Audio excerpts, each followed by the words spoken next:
당신도 이런 생각 해보신 적 있으신가요? 나는 왜 이렇게 재정이 풀리지 않는 걸까? 카드를 긁을 때마다 가슴이 덜컹하고 통장 잔고를 볼 때마다 한숨이 나옵니다. 가정을 위해, 자녀를 위해 교회도 성실히 다니는데 이상하리만치 돈은 들어오질 않고 나가는 것만 많습니다. 혹시 하나님께서 나를 벌 주시는 걸까요? 아니면 마귀가 내 재정을 막고 있는 걸까요? 하지만 하나님은 이미 그 고민에 해답을 주셨습니다. 성경책을 펴서 한 구절 한 구절 읽어보세요. 놀랍게도 재정의 영적 원리가 성경 말씀 안에 선명하게 기록되어 있습니다. 단순한 돈의 문제가 아니라 하나님과의 관계, 순종의 문제, 그리고 청지기의 자세. 성경 말씀은 우리 재정이 왜 막히는지, 그리고 어떻게 풀어야 하는지를 너무도 분명하게 말씀해주고 있었습니다. 그래서 오늘 이와 같은 고민을 가진 여러분에게 재정이 막히는 이유를 성경 말씀을 통해 살펴보려고 합니다. 단순한 조언이 아닙니다. 성경 구절 속에 담긴 하나님의 음성을 들으며 우리 삶의 통로를 가로막고 있던 어둠이 하나씩 거치는 은혜의 시간이 되기를 간절히 소망합니다. 지금 이 시간 하나님께서 당신의 삶에도 말씀으로 빛을 비추시길 바랍니다. 자, 시작하겠습니다. 내 백성이 지식이 없으므로 망하는도다. 네가 지식을 버렸으니 나도 너를 버려 내 제사장이 되지 못하게 할 것이요. 네가 네 하나님의 율법을 잊었으니 나도 내 자녀들을 잊어버리리라. 재정에 대한 하나님의 원리를 모르는 무지도 축복을 가로막습니다. 영적 무지가 반복될 때 경제적 실수도 반복됩니다. 은혜를 베풀며 꾸이는 자는 잘 되나니 그 일을 공의로 하리로다. 주는 자의 손길에는 하나님의 보증이 있습니다. 빚을 무책임하게 지는 삶이 아닌 도움을 주는 존재로 살기를 원하십니다. 너희가 악한 자라도 좋은 것으로 자식에게 줄 알거든 하물며 하늘에 계신 너희 아버지께서 구하는 자에게 좋은 것으로 주시지 않겠느냐. 문제는 하나님의 공급이 아니라 내가 정말 하나님의 자녀답게 살고 있느냐는 것입니다. 믿고 구하면 하나님은 반드시 응답하십니다. 예수께서 가라사대 네가 온전하고자 할진대 가서 네 소유를 팔아 가난한 자들을 주라. 그리하면 하늘에서 보화가 내게 있으리라. 그리고 와서 나를 좇으라 하시니 그 청년이 재물이 많음으로 이 말씀을 듣고 근심하며 가니라.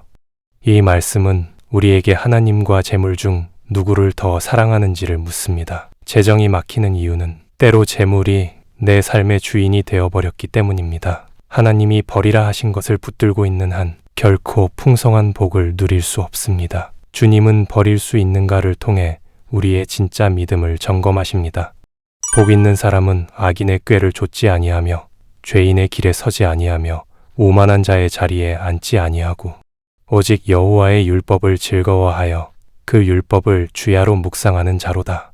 저는 시냇가에 심은 나무가 시절을 좇아 과실을 맺으며 그 잎사귀가 마르지 아니함 같으니 그 행사가 다 형통하리로다.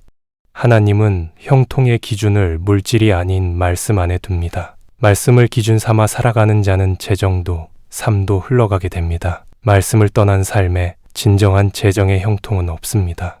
가시떨기에 뿌리웠다는 것은 말씀을 들으나 세상의 염려와 재리의 유혹에 말씀이 막혀 결실치 못하는 자요. 돈에 대한 염려, 물질에 대한 유혹은 말씀의 성장을 막습니다. 말씀은 뿌려졌지만 마음밭이 이미 세상에 사로잡혀 있어 열매를 맺지 못하는 경우가 바로 이렇습니다. 선한 눈을 가진 자는 복을 받으리니 이는 양식을 가난한 자에게 주민이라. 하나님의 복은 마음을 나누는 사람에게 흘러갑니다. 이기적인 소비, 다친 지갑, 인색한 마음은 하나님의 공급을 제한합니다. 선한 눈과 넓은 손이 복의 문을 엽니다.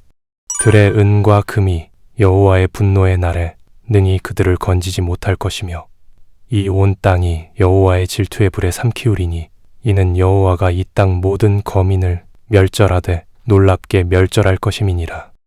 물질은 우리의 구원이 아닙니다. 어려움이 닥쳤을 때 돈보다 하나님을 먼저 의지하지 않았다면 그 순간 물질은 오히려 짐이 됩니다. 돈을 구원이 아닌 도구로 보는 시선이 회복되어야 합니다. 너희 중에 누가 망대를 세우고자 할진대 자기의 가진 것이 준공하기까지에 족할는지 먼저 앉아 그 비용을 예산하지 아니하겠느냐.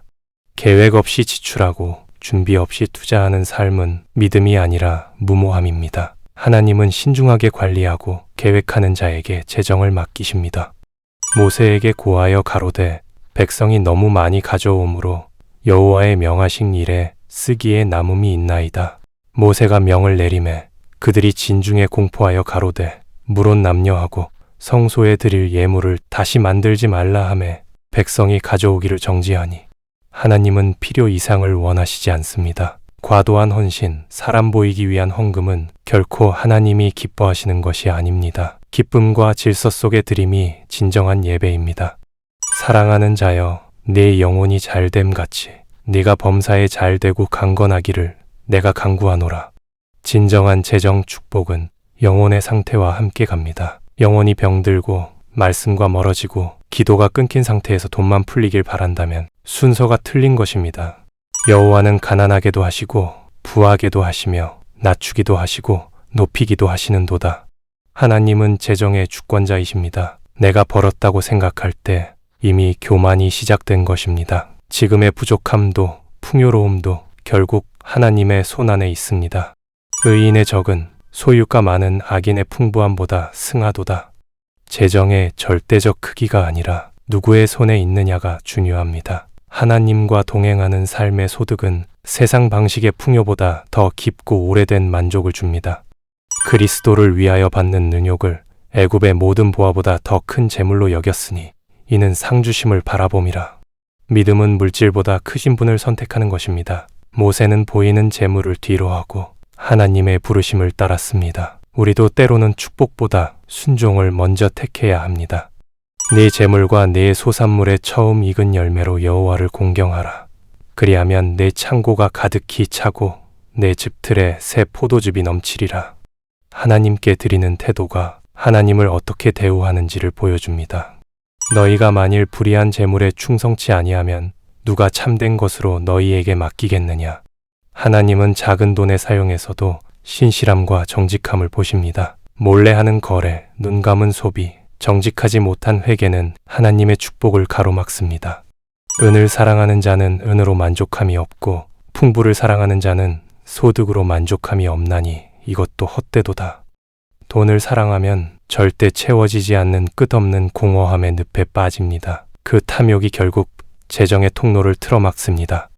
저희에게 이르시되 삼가 모든 탐심을 물리치라.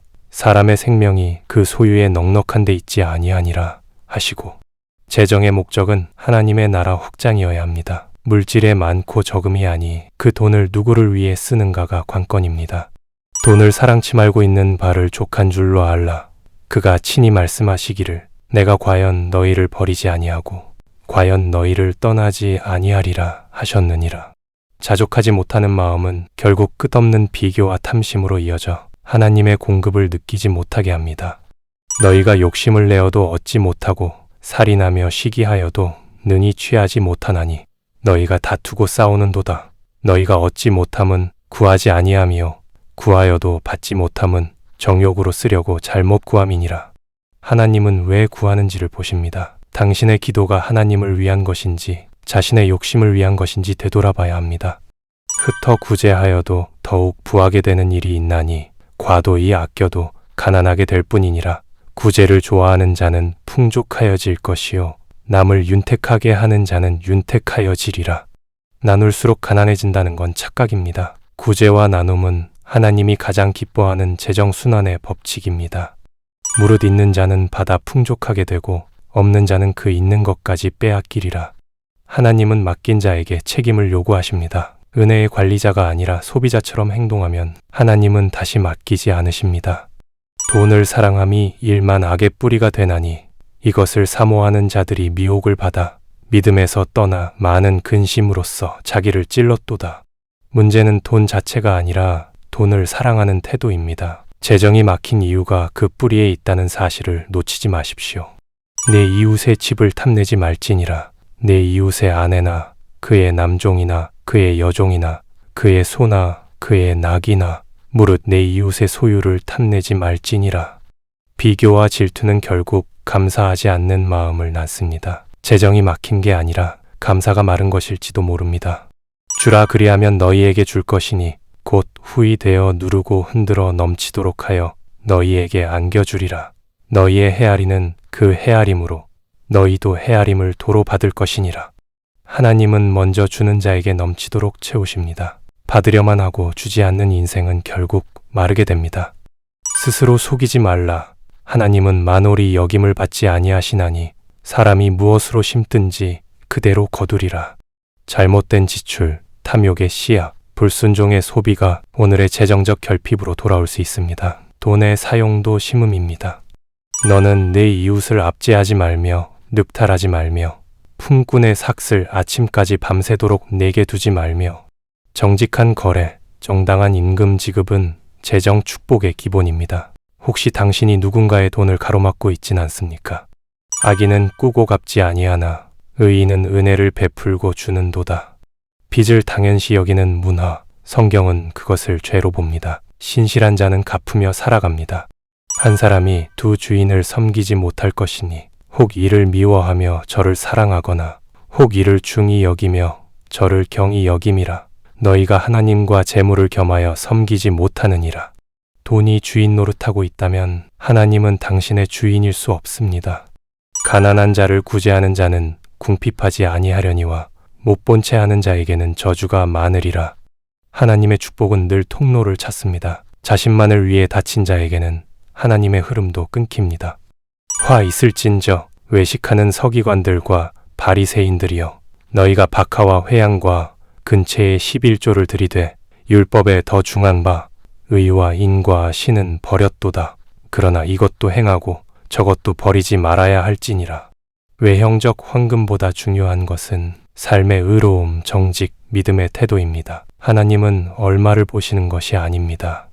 여호와께서 너를 위하여 하늘의 아름다운 보고를 열으사 내 땅에 때를 따라 비를 내리시고 내 손으로 하는 모든 일에 복을 주시리니 네가 많은 민족에게 꾸어줄지라도 너는 꾸지 아니할 것이요.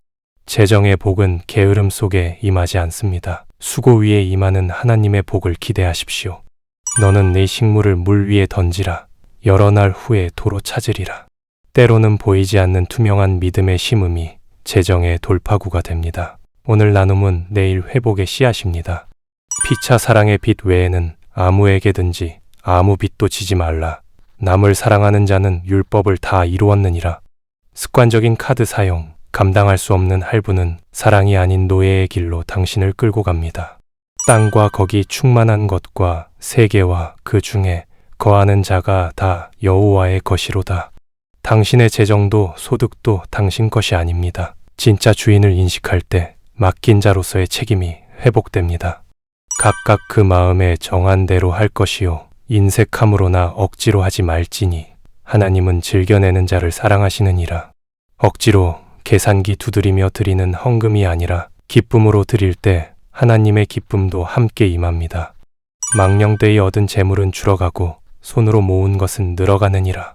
한탕주의, 도박적 투자, 부정한 거래는 하나님 나라 방식이 아닙니다. 땀의 가치 위에 재정은 쌓입니다. 들으라 부한자들아, 너희에게 임할 고생을 인하여 울고 통곡하라.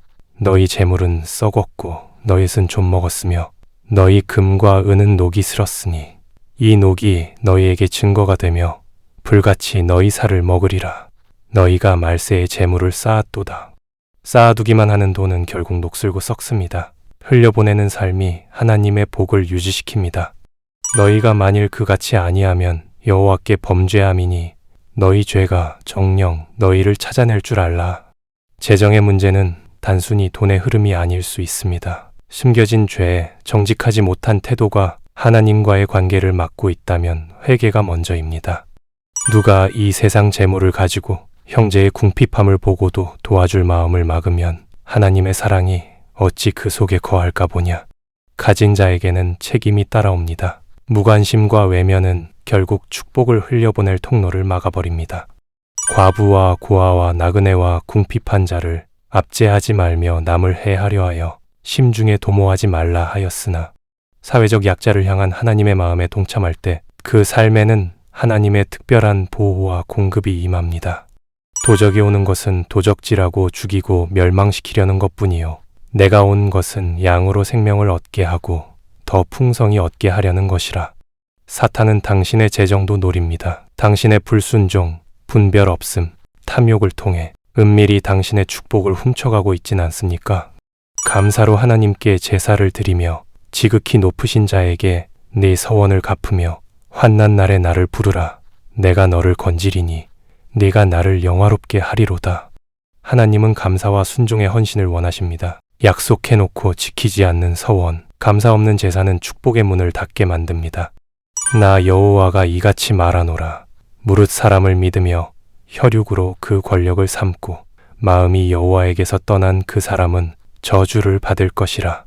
재정 문제는 사람을 의지하느냐, 하나님을 신뢰하느냐의 싸움입니다. 당신은 하나님 대신 누굴 기대하고 있습니까? 내가 전에 너희에게 보낸 큰 군대, 곧 메뚜기와 늑과 황충과 팥종이에 먹은 횟수대로 너희에게 갚아주리니. 당신의 재정이 무너진 시기가 있었나요? 하나님은 회개한 자에게 회복을 주십니다. 잃어버린 것은 끝이 아닙니다. 삭개오가 서서 주께 여짜오되 주여 보시옵소서. 내 소유의 절반을 가난한 자들에게 주겠사오며 만일 네 것을 토색한 일이 있으면 4배나 갚겠나이다. 예수께서 이르시되 오늘 구원이 이 집에 이르렀으니 이 사람도 아브라함의 자손이미로다. 진정한 회개는 돈의 흐름까지 변화시킵니다. 회개 없는 재정 축복은 오래가지 않습니다. 사과가 아닌 반환과 실천이 따를 때 하나님의 임재도 따라옵니다. 부자는 가난한 자를 주관하고 빚진 자는 체주의 종이 되느니라. 빚은 속박입니다. 적절한 투자와 책임 있는 지출을 넘어 습관적인 빚이조는 결국 재정 자유를 막아버립니다. 내가 진실로 너희에게 이르노니 이 가난한 과부는 연보 궤에 넣는 모든 사람보다 많이 넣었도다. 저희는 다 그 풍족한 중에서 넣었거니와 이 과부는 그 구차한 중에서 자기 모든 소유 곧 생활비 전부를 넣었느니라 하셨더라. 많고 적음이 중요한 것이 아닙니다. 마음을 다해 드리는 헌신에 하나님은 응답하십니다. 적게 드려도 믿음은 크면 됩니다. 만군의 여호와가 이르노라. 너희의 온전한 11조를 창고에 들여 나의 집에 양식이 있게 하고 그것으로 나를 시험하여 내가 하늘 문을 열고 너희에게 복을 쌓을 곳이 없도록 붙지 아니하나 보라. 하나님의 명령을 무시한 채 축복을 기대하는 건 모순입니다. 11조는 단순한 헌금이 아닌 믿음의 고백입니다. 너희는 먼저 그의 나라와 그의 의를 구하라. 그리하면 이 모든 것을 너희에게 더하시리라. 재정을 먼저 구하기 전에 하나님의 뜻을 먼저 구하고 있습니까? 순서가 뒤바뀌면 축복은 멀어집니다. 이제 우리는 분명히 알게 되었습니다. 재정이 막힌 이유는 단순히 돈이 없어서가 아니었습니다. 성경은 말합니다. 하나님은 우리가 얼마나 많이 갖고 있는가 보다 그 돈을 누구를 위해 어떤 마음으로 사용하는지를 보고 계십니다. 우리는 그동안 나는 왜 이렇게 돈이 없지? 왜 이렇게 안 풀리지? 라고만 생각했습니다. 하지만 오늘 말씀을 통해 그 질문은 바뀌어야 합니다. 내 재정의 주인은 정말 하나님이신가? 혹시 나는 돈을 사랑하고 하나님은 수단처럼 여기고 있진 않은가? 우리는 교회를 다니면서도 기도를 하면서도 하나님보다 재정의 안정, 물질의 여유, 통장의 잔고에 더 큰 안도감을 느껴왔는지도 모릅니다. 그러나 성경은 분명히 말합니다. 돈은 복이 아니라 위탁입니다. 재물은 능력이 아니라 하나님께 맡겨진 사명입니다. 그리고 그 사명을 감당하지 않을 때 그 재정은 막히고 흐름은 끊기며 마침내 축복의 문도 닫히게 됩니다. 이제 우리는 결단해야 합니다. 이전처럼 돈을 쫓지 않겠습니다. 하나님을 먼저 구하겠습니다. 그리고 그분이 원하시는 방식대로 정직하게, 정결하게, 기쁘게 돈을 사용하겠습니다. 혹시 지금 당신의 삶에 재정의 문제로 큰 고통이 있습니까? 지금도 카드값, 빚, 병원비, 자녀 학비로 마음이 무겁고 하나님께 기도해도 해결되지 않는 것 같아 지치셨습니까? 그러나 잊지 마십시오. 하나님은 당신의 돈이 아니라 마음을 먼저 보십니다. 그리고 오늘 그 마음을 말씀 앞에 내어놓는 자에게 하늘의 질서와 축복을 다시 부어주실 줄 믿습니다. 그러니 지금 이 순간 이렇게 기도해 보십시오. 하나님, 저는 재정의 주인이 아닙니다. 지금까지 내 욕심과 판단으로 살아왔던 것을 용서해 주세요. 이제는 주님이 주인이시고 저는 청지기로서 믿음과 지혜로 살아가겠습니다. 저의 통장을, 카드 한 장을, 지갑 안에 든 돈 한 장까지 주님의 뜻대로 사용하겠습니다. 말씀에 순종하겠습니다. 그리고 하나님을 나의 유일한 공급자로 믿고 신뢰하겠습니다. 예수님의 이름으로 기도드립니다. 아멘. 이제 재정은 더 이상 나를 얽매는 사슬이 아니라 하나님을 영화롭게 하는 도구가 될 것입니다. 그리고 그 순간부터 당신의 삶에도 닫혔던 재정의 문이 하나둘씩 열리기 시작할 것입니다. 말씀 앞에 돌아온 우리 모두에게 하나님의 넘치는 공급이 다시 임하게 되길 간절히 소망합니다.